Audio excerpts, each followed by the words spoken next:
Not again. You know what would be a great idea, says the Pokemon Company. Make a free-play iOS game. You know, they'll forget all about the National Dex. First off, here's something to commend this game for. He actually warns you about the danger of microtransactions, even telling you how many gems you've bought. Addressed to a player that most likely can't read. The Pokemon Pokemon children that watch the Pokemon anime. That's pretty much what they're going for though. The Pokemon you get at the beginning is a Pikachu. Speaking of the microtransactions though, they're exactly the same as in Fire Emblem Heroes. You use gems to randomly join Pokemon characters that you, or any other fat incel that sits in his pajamas all day wants.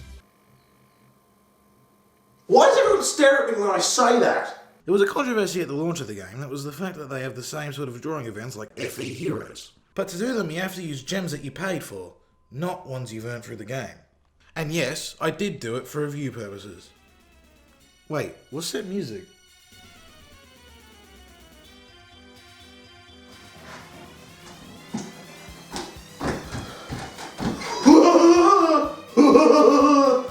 Oh no, there is a cloud in my house! You bought a loot box! You're whales! So says I, Bimlo the Cloud! You know you're at a low point when you're getting laughed at by a cigarette-smoking clown. Look, it wasn't even that much, okay? And I did it for review purposes. I get my tax back. It was business. How much was it? $34. The exploitation here really is just like a fine steak, but dipped in caviar next to a relatively fine wine. But it gets even fancier. You see this button in the top right corner? Have a look at this shit. You get points that go to this counter for doing sync searches. If you max it out, you get to pick any character you want. However, the number of points you need is relatively high. So make it a Wagyu steak now. Something that I found a bit odd is that Pokemon only start with one move. You have to use megaphones to teach them new ones. What, do you just yell at them, making them deaf in the process, so they need to learn to read lips and learn the move in the process? Team Plasma won't like this one. The battle system is Pokemon triple battles, but not as complex.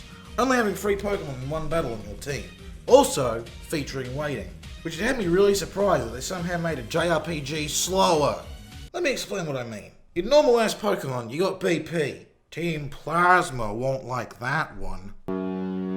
Instead of BP, you have this bar. You use parts of the bar to use moves. Some use 1, some use 2. Bim-lada bee, bim-lada boo. Except it has to recharge over time. Waiting it out is not what you want in a supposedly fast-paced iOS game.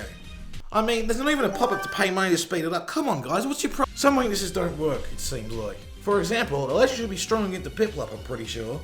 And even worse, all of these 3 should also be weak to Electric. This is a Ponyta. It is a Fire-type Pokemon. Weak to Rock-type.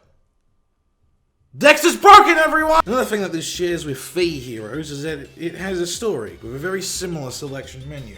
I'm an idiot that didn't hit the record button for the tutorial chapter, so I can basically sum it up in one sentence.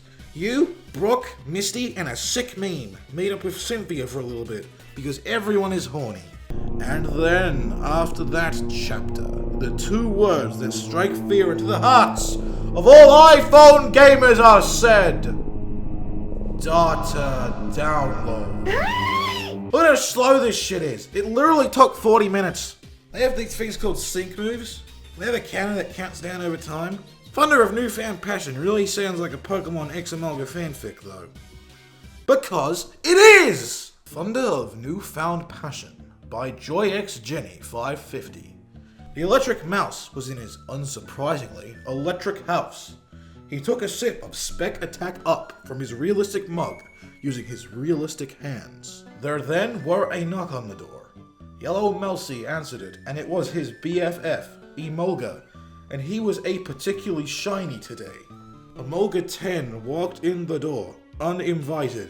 He had some sad condolences. My sister is probably a corpse, said the White Wonder. Begin the sad. Don't worry, said Yellow Melcy, as he was also a sad. White Wonder then looked up at Yellow Melcy, and then while crying, said to him, but whom am I supposed to have sex with now? Whoa! Whoa! Who? Oh, not reading that one. The fanfic comparisons get even more accurate though. This game has two types of stories.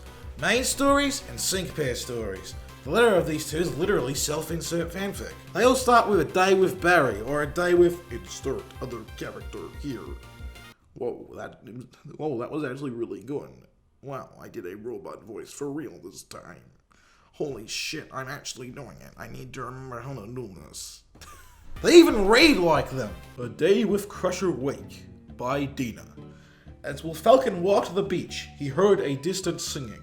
While looking for the source of the singing, he found Crusher Wake and Floatzel. Oh, also, he sounds like Nendo from The Disastrous Life of Psyche K. This puts a smile on my face. Ugh, what a pain. Eventually you unlock training stories with how you fight gym leaders and elite fours. They have generic ones, but they also have timed event ones. Don't do the timed event ones. Anyway, continuing on with the main story, you meet the Pokemon standards of bad guy, team, and rival. This probably goes somewhere, but I don't give a shit. Let's talk about the team though. They're called Team Break, and they look like they're ready to bust out their personas. Apparently it turns out the island you're on is man-made. Anyway, that's pretty much the most interesting thing that happens in the first hour and a half. I would play more, but I don't really care for it. God,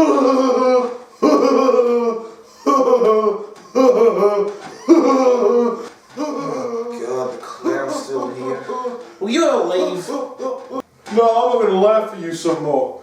It's just so relatable. My son is bankrupt too. When you were laughing, I stayed delayed. Oh shoot, he got a solder! Get out of here! Just a fake sword. Anyway, I give this game a 20-second wait.